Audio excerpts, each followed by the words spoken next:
Hello friends, आप देख रहे हैं सरकारी जॉब भर्ती और मैं हूं हेमंत साहू। दोस्तों, आज के जो टॉपिक में देखने वाले हैं कंप्यूटर का भाग नंबर 6वां है। दोस्तों, इसमें हम लोग जो है मेमोरी से संबंधित जो महत्वपूर्ण क्वेश्चन है उसको देखने वाले हैं। इससे पहले मैंने जो है मेमोरी का एक और वीडियो बता दिया है आप लोगों को। दोस्तों, अगर जो है पूरी तरह से डिटेल यानी कि जो सिलेबस चलता है हर एग्जाम के, जैसे कि CGPSC SAG व्यापम के अंतर्गत है, अभी जैसे कि सब इंस्पेक्टर के हैं, तो उस आधार पर मैं आप लोगों को तैयारी करा रहा हूँ। जो कि आज के जो टॉपिक है क्या है, यहाँ पर जो विषय सूची है उसके चौथा नंबर का दूसरा भाग है। ठीक है, तो हम लोग जो है इस सीरीज के अनुसार से कंटिन्यू चल रहे हैं। तो दोस्तों, अगर आप चैनल पर नए हैं तो चैनल को भी सब्सक्राइब कर देना, बेल आइकन को जरूर दबा देना, और साथ ही इस वीडियो को फ्री PDF चाहिए तो टेलीग्राम चैनल पर ज्वाइन करना, वहाँ से आप लोगों को मिल जाएगा। दोस्तों, अगर नेशनल करंट अफेयर पढ़ना है तो मेरा एक और चैनल है हिंदी अपडेट बाय हेमंत, आप वहाँ से पढ़ सकते हो, उसको सब्सक्राइब करके वहाँ पर चले जाना। ठीक है, यहाँ पर आप लोगों के जो पिछला वीडियो में होमवर्क दिया था उसको हम पर देख लेते हैं कि निम्नलिखित में से क्या द्वितीयक संचय यूनिट नहीं है। द्वितीयक संचय यूनिट कौन सा नहीं है? RAM, DVD, floppy disk, floppy है और चुंबकीय टेप है। इसका सही जवाब क्या आ जाएगा? रैम आ जाएगा। ठीक है, रैम जो है द्वितीयक नहीं, ये प्राथमिक है। द्वितीयक संचय यानी कि स्टोर करने वाला है। कभी कभी जो है हिंदी शब्द दे दिया रहता है या फिर कभी कभी इंग्लिश शब्द। अब देखो, यहाँ पर संचय है जबकि यहाँ पर स्टोर रहता है तो फिर आसानी से समझ आता है, लेकिन संचय थोड़ा सा हिंदी शब्द आ गया। पहला प्रश्न देखते हैं यहाँ पर, निम्न में से कौन सा स्टोरेज डिवाइस या फिर उपकरण का उदाहरण है? क्या बोल रहा है कि स्टोरेज डिवाइस या उपकरण का उदाहरण कौन सा है? मैग्नेटिक डिस्क है, टेप्स है, DVD है, ये सभी है। सही जवाब आ जाएगा इसका ये सभी। ये जो सभी है, जैसे कि मैग्नेटिक डिस्क है, उसके बाद टेप्स है, DVD है, CD है, पेन ड्राइव है, ये सभी जो है स्टोरेज डिवाइस की श्रेणी के अंतर्गत आते हैं। दूसरा प्रश्न देखते हैं, निम्न में से कौन सा ऑप्टिकल डिस्क का उदाहरण है? तो ऑप्टिकल डिस्क का उदाहरण कौन सा है? जैसे कि डिजिटल वर्सेटाइल डिस्क है, मैग्नेटिक डिस्क है, मेमोरी डिस्क है, या फिर डाटा बस डिस्क है। सही जवाब आ जाएगा DVD यानी कि डिजिटल वर्सेटाइल डिस्क, या फिर CD, ये जो दोनों हैं वहाँ ऑप्टिकल डिस्क का उदाहरण है। तीसरा प्रश्न है, कंप्यूटर की प्रमुख मेमोरी को खाली स्थान भी कहा जाता है। जैसे कि कंप्यूटर का जो प्रमुख मेमोरी है उसे और क्या क्या कहा जाता है? जैसे कि पहला क्या है, प्राथमिक या प्राइमरी स्टोरेज। दूसरा है कि आंतरिक मेमोरी, और तीसरा है कि प्राइमरी मेमोरी है, और चौथा है ये सभी। इसका जवाब जो आ जाएगा वो ये सभी आ जाएगा। ठीक है, जो कंप्यूटर का जो मेन मेमोरी है, प्राथमिक मेमोरी है, उसको कई अलग अलग पार्ट है, जैसे कि आंतरिक मेमोरी कहा जाते हैं, प्राइमरी मेमोरी कहा जाता है, मुख्य मेमोरी कहा जाता है, तो सभी प्रकार से यहाँ कहा जाता है। चौथा प्रश्न है, डिस्क को ट्रैकों और सेक्टरों में विभाजित करने की प्रक्रिया है। तो डिस्क को, जैसे कि डिस्क कहता है, ठीक है, अब उसको ट्रैकों में अलग अलग सेक्टरों में विभाजित कैसे करना है? जैसे कि आप लोगों को सिंपल सी बताता हूँ, जैसे कि कंप्यूटर रहता है, ठीक है, तो कंप्यूटर में क्या रहता है कि हार्ड डिस्क रहता है। तो हार्ड डिस्क के अंतर्गत जब भी आप माई कंप्यूटर को क्लिक करोगे तो क्या रहता है, डिस्क जो है C ड्राइव रहता है, उसके बाद जो है E ड्राइव रहता है, F ड्राइव रहता है, D ड्राइव रहता है। तो इस तरीके से जो रहता है उसे कहा जाता है फॉर्मेटिंग कहा जाता है। अलग अलग जो फॉर्मेट में बना रहता है, ठीक है, डिस्क का फॉर्मेट में C फॉर्मेट है, D फॉर्मेट है, E फॉर्मेट है, उसे फॉर्मेटिंग कहा जाता है। पांचवा प्रश्न है, रैम निम्नलिखित में से किसका एक उदाहरण है? तो रैम जो है किसका एक उदाहरण है? इसका जो सही जवाब क्या जाएगा, वोलाटाइल मेमोरी। ठीक है, जैसे कि रैम क्या है, वोलाटाइल मेमोरी है। वोलाटाइल मेमोरी मतलब होता क्या है कि अगर बिजली बंद होने जाने से वहाँ स्टोरेज जो है वहाँ समाप्त हो जाता है। ठीक है, इसी को कहा जाता है वोलाटाइल मेमोरी कहा जाता है। छठा प्रश्न है, खाली स्थान में वोलेटाइल चिप होते हैं, डाटा या इंस्ट्रक्शनों को अस्थायी रूप से स्टोर करता है। तो कहाँ पर अस्थायी तौर से स्टोर करता है? मैंने अभी बताया था, इसका जो जवाब आ जाएगा रैम में करता है, क्योंकि रैम जो है वोलेटाइल मेमोरी है, वोलेटाइल चिप है, जिसमें अस्थायी तौर पे कुछ समय के लिए स्टोर करता है, उसके बाद स्वतः ही वहाँ नष्ट हो जाता है, वहाँ खराब हो जाता है। दोस्तों, ये वोलेटाइल नॉन वोलेटाइल बार बार वही क्वेश्चन किस तरीके से घुमा घुमा कर पूछते हैं, यही प्रश्न है, या तो कुछ अतिरिक्त नहीं मेमोरी में, बस प्रश्न को किस तरीके से पूछ रहा है वही इंपॉर्टेंट है, और अभी तक जो पूछा गया है वही मैं क्वेश्चन में आप लोगों को प्रोवाइड करा रहा हूँ मैं। सातवां प्रश्न है, कंप्यूटर का कौन सा भाग सूचना को स्टोर करने में सहायक होता है? तो सूचना को अगर स्टोर करना है तो कंप्यूटर का कौन सा भाग काम करता है? मॉनिटर, कीबोर्ड, डिस्क ड्राइव या प्रिंटर? सही जवाब आ जाएगा डिस्क ड्राइव। डिस्क ड्राइव जो है स्टोर करने के काम करता है, इसका यही काम है। उसके बाद आठवां प्रश्न है, देरी से बचने के लिए अगले डाटा या इंस्ट्रक्शन को प्रोसेस करने के लिए स्टोरेज स्पेस खाली स्थान है। तो कौन सा स्पेस खाली स्थान है? प्रश्न को पहले समझना है कि देरी से बचने के लिए, ठीक है, अगर देरी से बचना है तो तुरंत तुरंत प्रोसेस करना है अपने को, तो किस लिए मतलब किस स्टोर का स्पेस का उपयोग किया जाता है, इसे कहा जाता है कैश, है ना। जैसे कि एक आता है कैश मेमोरी, ये क्या रहता है, जैसे कि एक यहाँ पर मैंने लिखा है कि यहाँ जो है सीपीयू और मुख्य मेमोरी, जैसे कि ये हो गया सीपीयू हो गया, ठीक है, सीपीयू, और यहाँ पर आ गया मेन मेमोरी, इसके बीच का जो भाग रहता है कैश मेमोरी रहता है। अगर किसी को जल्दी जल्दी काम करना है, ठीक है, अगर वही वही शब्द बार बार आ रहा है तो इसीलिए कैश मेमोरी का उपयोग किया जाता है, जिसका उपयोग बार बार उपयोग में आने वाले डेटा या निर्देश को संग्रहित करने के लिए किया जाता है। 9वां प्रश्न है फर्मवेयर से हमारा तात्पर्य है। क्या बोल रहा है कि फर्मवेयर से हमारा तात्पर्य क्या है। दोस्तों ये फर्मवेयर वाले क्वेश्चन कई बार व्यापक में पूछे भी गए हैं, ठीक है, यही क्वेश्चन खासकर से जो फर्मवेयर है, इसका जो सही जवाब क्या आ जाएगा, चौथा रहेगा। देखो इसमें क्या है कि प्रोग्रामों का सेट निर्माण के समय कंप्यूटर को रीड ओनली मेमोरी से प्री इंस्टॉल किया जाता है। रीड ओनली मेमोरी मतलब रोम में इंस्टॉल किया जाता है। जब कंप्यूटर का निर्माण किया जाता है तो कई ऐसे सॉफ्टवेयर रहते हैं जिसे पहले से स्टोर किया जाता है, पहले से प्री इंस्टॉल करके रखा जाता है, उसे कहा जाता है फर्मवेयर कहा जाता है। 10वां प्रश्न है random access memory volatile memory है क्योंकि, तो जो रैम है वह वोलाटाइल मेमोरी है, क्यों है, अभी बताया था। इसका जो जवाब आ जाएगा डाटा रिटेन करने के लिए इससे सतत पावर सप्लाई की ज़रूरत होती है। अगर डाटा को यानी कि जो जो जो इसका जो स्टोरेज है, ठीक है, अगर स्टोर करके रखना है तो उसके लिए कंटिन्यू पावर सप्लाई चाहिए। अगर पावर सप्लाई जब भी ऑफ हो जाएगा वहाँ उसका जो है जो डाटा है वहाँ स्वतः ही समाप्त हो जाएगा। 11वां प्रश्न है जो डिवाइसें इंफॉर्मेशन स्टोर करती है और कंप्यूटर कार्य करने के लिए जिनका प्रयोग करता है उन्हें खालिस्तान कहते हैं, तो उसे क्या कहा जाता है। यहाँ पर क्या बोला गया है, जो स्टोरेज का काम करता है, जो इंफॉर्मेशन स्टोर करके रखती है उसे कहा जाता है स्टोरेज डिवाइस के रूप में उपयोग किया जाता है।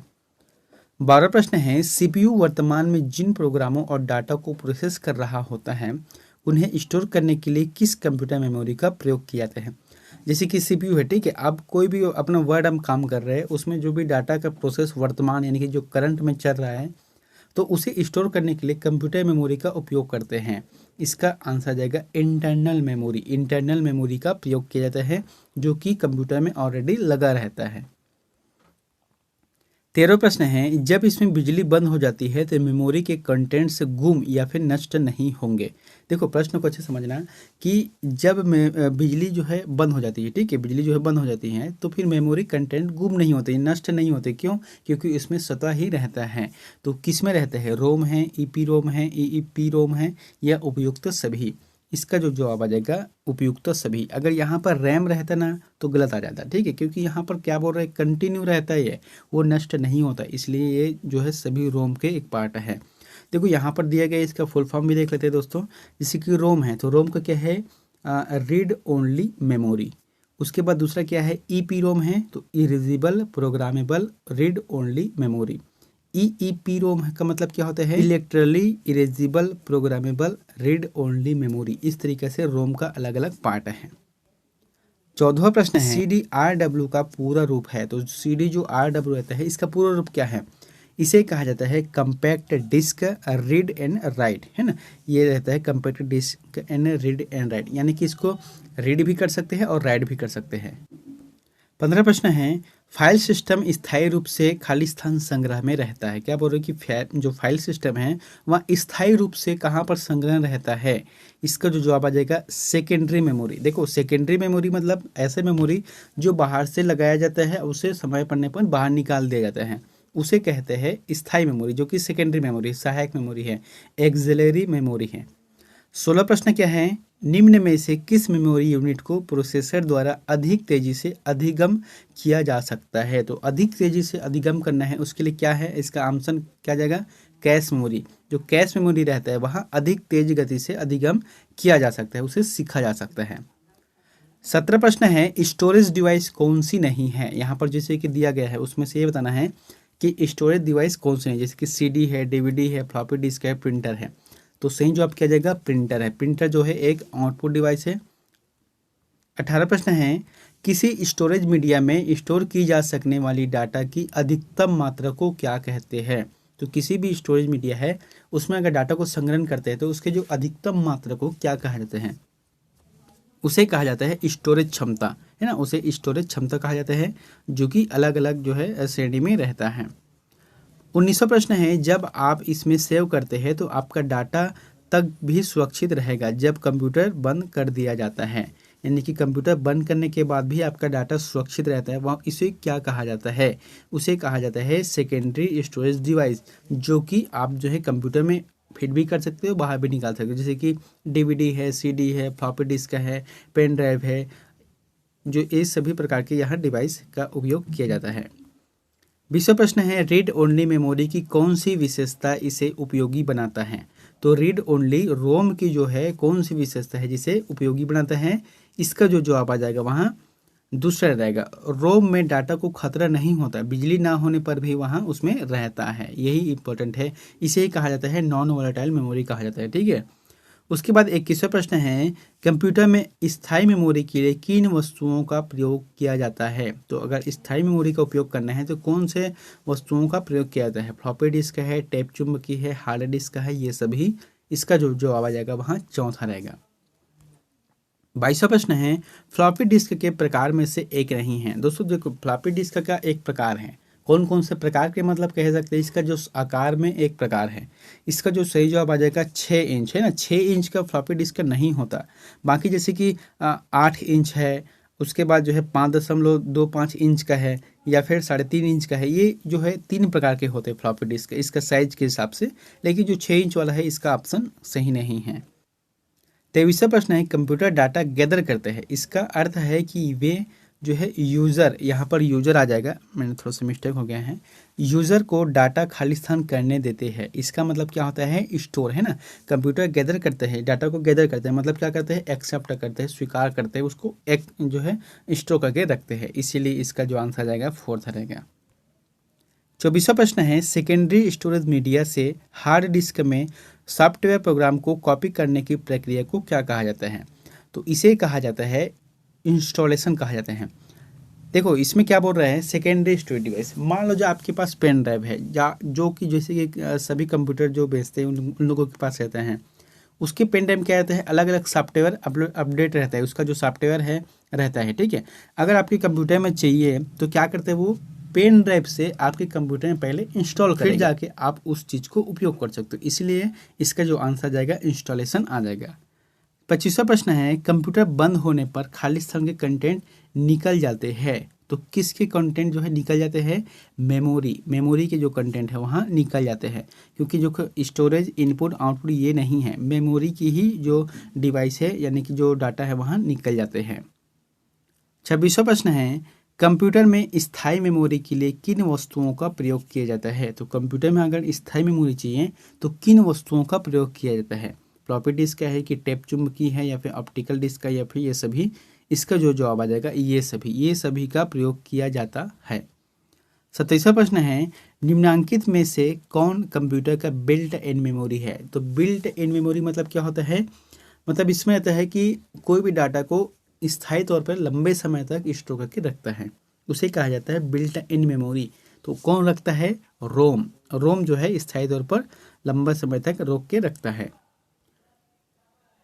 28वां प्रश्न है, सीडी किस प्रकार की मेमोरी है। क्या बोल रहे हैं कि सीडी जो रहता है वह किस प्रकार की मेमोरी है, इसका जो आंसर आ जाएगा यहाँ एक सहायक मेमोरी है। सीडी क्या है, सहायक, यानी कि अतिरिक्त मेमोरी है। सीडी का फुल फॉर्म क्या है, कंपैक्ट डिस्क का कहा जाता है।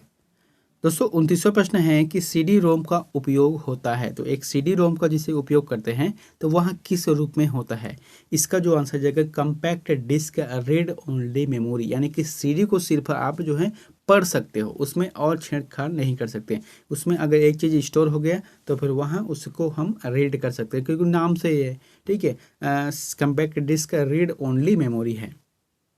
30वां प्रश्न है, कंप्यूटर हार्डवेयर जो आंकड़ों की बहुत अधिक मात्रा का भंडार कर सकती है। कंप्यूटर हार्डवेयर जो आंकड़ों की बहुत अधिक मात्रा को भंडार करके रख सकती हैं उसे कहा जाता है, यहाँ पर जो ऑप्शन देखे चुंबकीय टेप है, डिस्क है, रैम है या फिर 1 और 2 सही हैं, बिल्कुल सही जवाब आ जाएगा चौथा नंबर का। इसमें जो है चुंबकीय टेप और डिस्क है ये जो है बहुत अधिक मात्रा को स्टोर करके रख सकते हैं। दोस्तों ये तो था हमारा जो 30 महत्वपूर्ण क्वेश्चन। अब देखते हैं आप लोगों के लिए एक होमवर्क है, तो इसका जो जवाब है हमें कमेंट बॉक्स पर जाकर जरूर बताना। यहाँ पर प्रश्न क्या है कि रैम के प्रकार कौन कौन से होते हैं। तो रैम जो है अलग अलग प्रकार के होते हैं, तो कौन कौन से प्रकार होते हैं यहाँ पर जो ऑप्शन दिए गए हैं, जैसे कि डायनेमिक रैम है, स्टैटिक रैम है कि रैंडम रैम है। इन तीनों में से बताना है कि कौन सा सही है। जैसे कि 2 ऑप्शन यहाँ पर दे दिया हूँ मैं कि 1 और 2 सही हैं कि 2 और 3 सही हैं। इसमें जो सही आंसर लगेगा वो हमें प्लीज़ कमेंट करके जरूर बताएं। और दोस्तों वीडियो अच्छा लगा तो वीडियो को लाइक जरूर कर देना, और जो है अगर चैनल पर नए हो तो चैनल को सब्सक्राइब करके बेल आइकन को जरूर दबा देना। मिलते हैं नेक्स्ट वीडियो में एक नई जानकारी के साथ। Thank you.